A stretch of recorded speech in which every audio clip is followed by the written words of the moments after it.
Welcome to the podcast of MotorWeek, television's original automotive magazine. MotorWeek is made possible by TireRack.com, WeatherTech, RockAuto.com, and State Farm. Here's your MotorWeek podcast host, Brian Robinson. Wow, welcome to podcast number 202. Got my own intro there.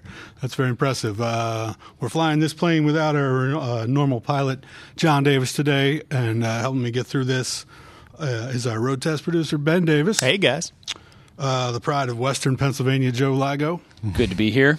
And new guy, Kyle Scanlon. How's everybody doing? Yeah, Why welcome don't you to your tell first us a little bit podcast. about yourself, Kyle. I've been working in automotive television for about a decade now, multiple different television shows.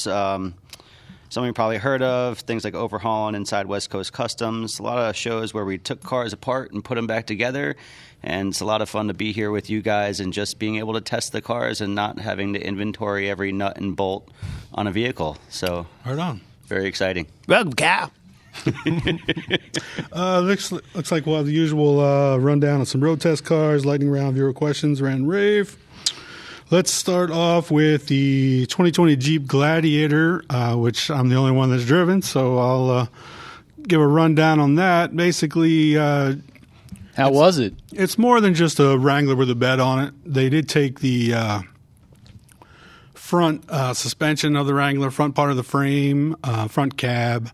The grill is wider. The slots are wider to allow more air in. We'll get to that later.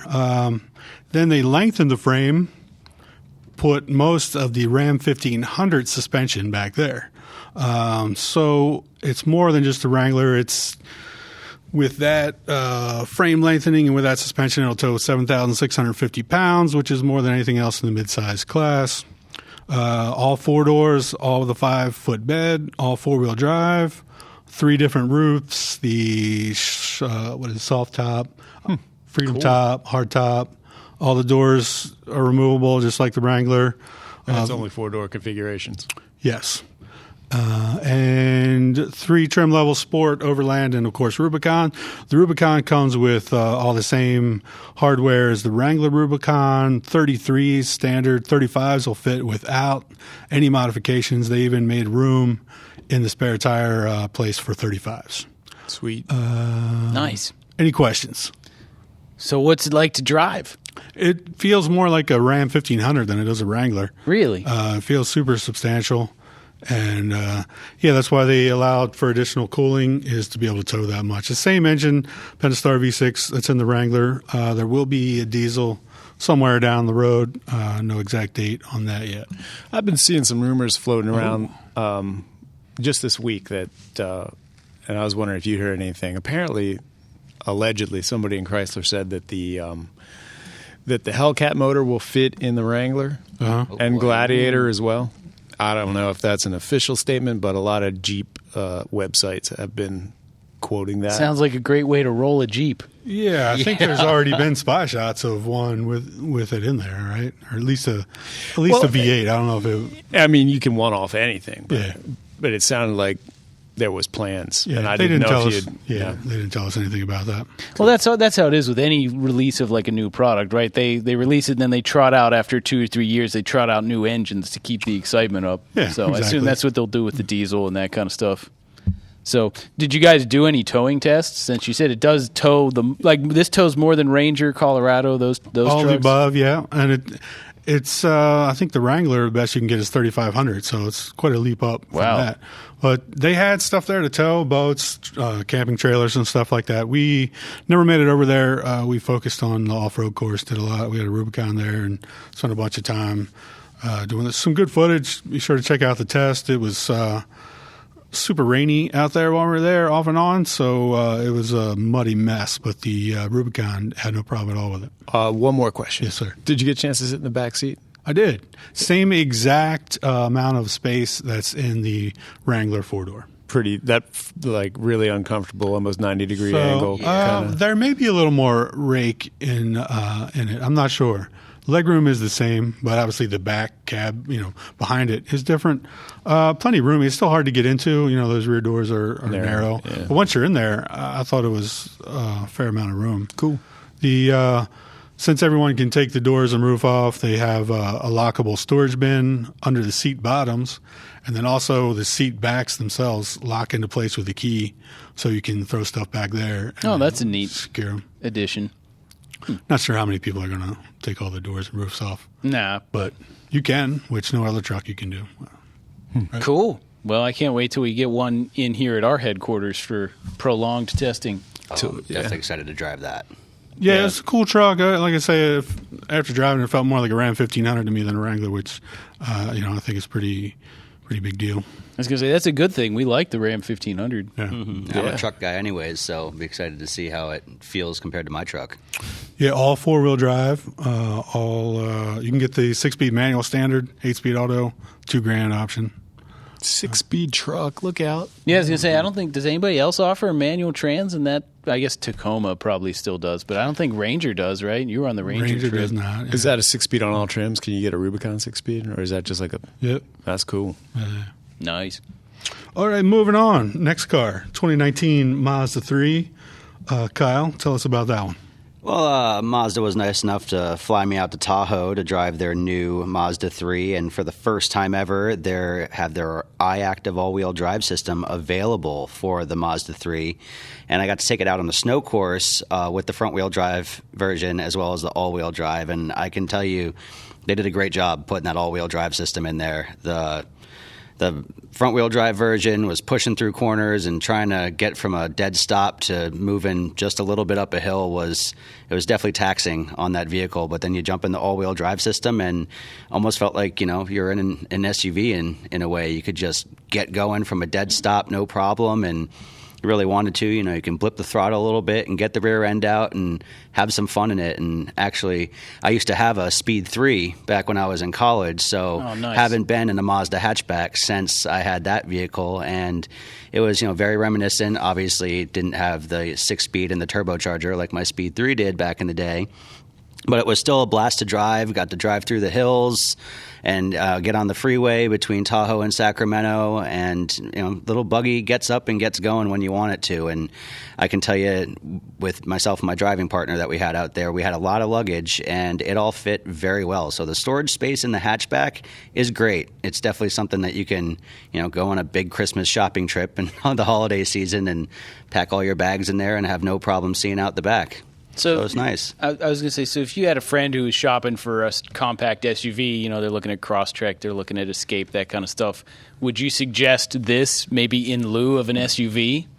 I think it just depends more on your style choice because, with those compact SUVs, they're higher off the ground. And, but I don't know the exact numbers for cubic feet of storage, but when it comes to the hatchback and other compact SUVs that I've been in, I'd say they're pretty darn close. Yeah, I think the Mazda 3 already hauls more than the CX-3 SUV, right? I believe so, there's more room in there. Sedan as well with all-wheel drive or just the hatchback? The sedan, yes, it also comes with all-wheel drive. Those are options. They don't come standard, so you have to end up getting upwards of the Select and the premium packages and stuff. They do offer a 6-speed, but not in any of the higher trim levels and not in the all-wheel drive. So hopefully that'll be something that comes in the future because that hatchback with a 6-speed and the all-wheel drive system would be an absolute blast. They probably won't. It'll probably be front-wheel drive only. Yeah, probably. No words on a new Speed 3? Nope. They had all the engineers out there, and over dinner I tried to get some information out of them, and they would not tell me anything. Well, we can hope. It's interesting. Yes. I mean, I guess that's what manufacturers are going to have to do: put all-wheel drive in everything if they want to sell cars anymore to keep people out of crossovers. I'm imagining. What do you think, Benny D? You're just sitting there ready to fall asleep. I'm trying to keep you awake. I think you got a strong point there, my friend. And back to Speed 3, if they threw a turbocharger on there with the manual trans, if it did happen, it's, some competition to WRX. I mean, WRX to me, not to drift off concept, off the point here, but they left a gap there. I mean, they had the ball. They dropped. Did they drop the ball? I'm going to say they did. I saw that ball back up. I saw an STI this weekend with a baby on board sticker on it. I thought, I was like, the revolution is officially over. Yeah. Like What's wrong with teenager. that? We've all gotten. I have that nothing age wrong now. with kids. Kids are great, but I just the idea that like I don't know. There's just I've some. had my kid in a lot of cool cars. I mean, what's wrong with hauling your kids around in a cool car? I don't Is think it of. just the I don't mere think of. advertising it? I don't think that I don't think STI owners and like parenthood go together. I don't know. It just. You think of Wow. You thinking the Zach type? Yeah, I'm thinking like our former colleague Zach Maskell. He's the STI type. He would probably think that Zach hates the STIs and WRXs. He would probably think that that's more of a baby toting. Maybe, yeah, maybe he's glad to see that. Maybe because he's more of a Mitsubishi guy, anyways, or Nissan. But now we're really off subject. I'm sorry. Anyone out there with a baby on board sticker in their car? Sorry that joke just offended you. I expect to see that on like a Pacifica or an Equinox or something, not on a WRX. Mm-hmm. Come on, Yeah, moving on. take it as the joke that it is. It's funny, man. Yeah. Kia Niro. We started out as a hybrid, then they had the plug-in hybrid, which we currently have in our long-term fleet, and now they have a full EV. Who wants to talk about that one? All right, I'll talk about Joseph. Joe's ready. I'm sad that Greg's not here because he drove it a lot too. But yeah, it's been interesting to see the evolution of the Niro, and I had some quality time with the Niro EV. And I think of the three Niro variants, this one's the most fun. Has the best acceleration. I think that handling-wise, the big battery pack, low center of gravity maybe makes it a little more of a tighter handler, although, it still has not cheap, but it still has high-efficiency tires on it, so, it doesn't have a ton of grip or anything. They smoke off at the track, too, in the sport mode. You're not to mention it's a couple 100 pounds heavier due to all the battery weight. Yeah. Yeah. But no, we were able to take it to the track and run a side-by-side acceleration test with our long-term Niro plug-in hybrid. So we had the Niro EV and the Niro PHEV side-by-side, and they're close to the same color. But you can see in the road test when it comes out, we have footage of the two side-by-side. And they started off close together, but the all-electric pulled away pretty quickly. Only after a couple of feet, yeah. Right. It just... In a smoky... it's burnt out. Yeah. Nice. And so, no, it was definitely a cool car to get to drive. I think it's surprising that Hyundai Kia is coming out with so many, 200-plus mile EVs, whereas you would think that like Toyota or Honda or any of these other automakers would be diving into the EV game before Hyundai and Kia. But they've really got I think, a good head start on some of the car companies that are bigger than them. Yeah, it's the same powertrain that's in the Hyundai Kona, and also Soul EV now as well, I believe. And shares some componentry with like the Ioniq and stuff like that, even though the Ioniq EV is a way less range. But yeah, I just find it interesting that Hyundai Kia are in the EV game more so than, they offer more EVs than GM does. I find it Ioniq. Don't you think? No, but it's got a new front end on it because they moved the charge plug to the front to allow for the DC fast charge plug, and you don't need a grill to cool the engine since there's no engine in there anymore. Other than that, it's pretty much the same. Inside, I guess it's got a little electronic shifter. Rotary shifter and a little more room in the center column or center console. You guys just did that EV road trip, Kyle. Did you drive that one at all? No, I drove the Nissan Leaf the entire time. How would you compare it to the original mass market EV? A lot more bells and whistles. Obviously, the range is much better. It was a long trip. We had a total of, I think, somewhere upwards of 800 miles in 2.5 days. It was a lot of fun. It was my first actually long-term exposure to any EV, so I had fun with the instant torque for sure. You can get 0 to 30, 0 to 40 pretty darn quick, and it's fun to pass someone, when you're legally allowed to, of course. But very quietly and very quickly. Yeah, very quietly, very sneaky car. So I had a lot of fun with it. And again, the trip we went on, I was able to store a lot of camera gear, a lot of other stuff in the back. Again, I always go towards how much storage the car has because I'm a fisherman, so I'm always driving around with a lot of gear to go on my vacations and weekend trips and whatnot. So it was a very competent vehicle. I can definitely say that. Yeah, and that'll be on MotorWeek, and then pretty soon is the EV road trip. Had the Leaf and the Niro EV, and what was the last one? The Chevy Bolt. Oh, okay, so that'll be a cool video to see. No price on the Niro yet, but I'm almost positive they're going to price it right at $37 to keep it right around the Bolt, and then have it under 30 with all the tax credits. But we don't know for sure on that yet. But I'm sure they'll want to keep it priced close to the Bolt. Yeah, maybe a little more than the Kona EV. What's that go for?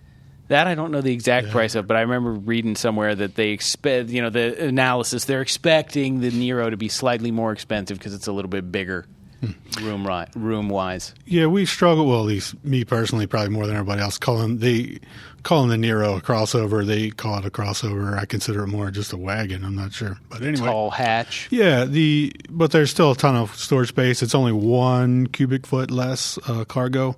I guess the rear floor is just a tiny bit higher. So still plenty practical, as Kyle was saying. Mm-hmm. Yeah, cool.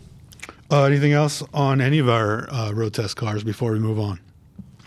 No, I think I'm ready, man. What are you ready for? I'm ready to get in this lightning round. Let's do it. And I actually got the bell today, so all right. I'm on top of things. Well, here is our lightning round question, and it's a long one, so bear with me. Volvo recently made headlines with their plan to include in-car cameras facing the driver to detect intoxicated or distracted driving. The system, paired with other driver inputs, will monitor behavior and safely slow or stop the vehicle if it detects that the driver is drowsy, distracted, or under the influence. The system will debut sometime in the early 2020s and is part of Volvo's plan to one day have 0 fatalities in Volvo vehicles. What do we think? Who wants to go first?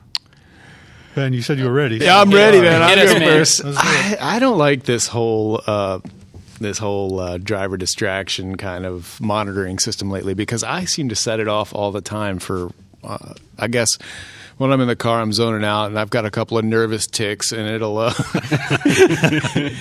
like read that as like me not paying attention. And, it's no big deal. The thing pops up a couple of times. But, man, if it started to try to shut me down, I'd have to get it reprogrammed to be like, hey, I'm weird. This needs a little needs some Benny D filter on. Yeah. I'm not falling asleep. I'm just squinting. Picking my nose, really? That's going to shut it down? Who's next? All right, I guess I'll go next. I'm going to go with hard no on this one. I'm not a fan. Maybe I just have trust issues. I don't know. It took me until this year to finally use a fingerprint scanner to unlock a phone. So now your fingerprint's out there. Exactly. So and the thing is, like Ben said, everyone drives differently. So the fact that they're going to have this one set of rules that everyone has to adhere to in order to be, quote, a safe driver, I just don't think it adds up. I don't like it. They got to figure it out. I'm curious if this is going to, like in the 70s when emissions gear came out and it caused the prices of used cars to rise because they were so much better than the post-emissions cars. I think, are we going to have a post-safety, pre-safety like bump in you? Like is like 2015 going to be considered the golden year for used cars because nobody's going to want these new cars with all the safety tech? I don't know. It's a big brother thing, but then at the same time, I'm driving home last night and I get passed by a guy going 80 who's FaceTiming somebody while he drives on his phone. So sorry about that. I was going to say something's got to give. Because either we need to get people to drive safer or I don't know. I don't like being spied on, but I also don't want to get hit by a guy FaceTiming his girlfriend while he drives. Just get a paintball gun, dude. Shoot a couple paintballs across that guy's window. I'm sure that'll go well. I'm not sure this is anything new. I think Mercedes has had that cameras in theirs for a while. Well, I think it's a difference between sensors and full-on video camera. And, like Volvo wants to record you. And the Subarus has facial recognition software and the camera as well. Because I had a problem with that in the Forester. Every time you reach up to adjust the mirror, it's like, keep both hands on the wheel, please, or something like. It gave me some warning. The issue here is that it would slow you or stop you. Are you coming in on my time here? I got 30 seconds. Oh, I'm sorry, dude. I thought you were. No, I was messing with you. I can give you another 30 if you want. No, good. That is an issue, but I'm sure it pulls you off the road first, right? Just like the autonomous driving things will. I don't have time for that, man. It's like you have a dead, lifeless expression on your face. Oh, no, he just looks like that all the time. But the end result is, all this stuff's coming whether we want it to or not, and safety sells. So, the more safety stuff, we may not like it because we're enthusiastic drivers, but majority of the people out there, you put the safety tag on it, and they want as much as possible. Yeah, well, we'll see. I don't know. I'm going to stay out of Volvos then, I guess. I don't want the government getting video of my face. Are you taking another 30 seconds? All right, fine. I'm sorry. I'm done. I'll shut up. The government already has video of your face, Joe. I'm pretty sure of that. I guess I picked the wrong industry. If you've ever sat down at a computer with a camera on it, then they've already got you. Don't worry. Moving on to our viewer question. This is from Ben. Not me. Nice of you to email in, Ben. I own a 2006 Lexus GS with over 100,000 miles and have maintained it through a local Lexus dealer. Is there any advantage to having cars serviced at a dealer versus an independent garage? Dealers offer the promise of factory original parts and expertise, but that seems to come with premium pricing. Is it worth it? What do you think, Ben? This would be a question right up your alley, even though it's from you. Well, So you just dealt with this with your Wrangler.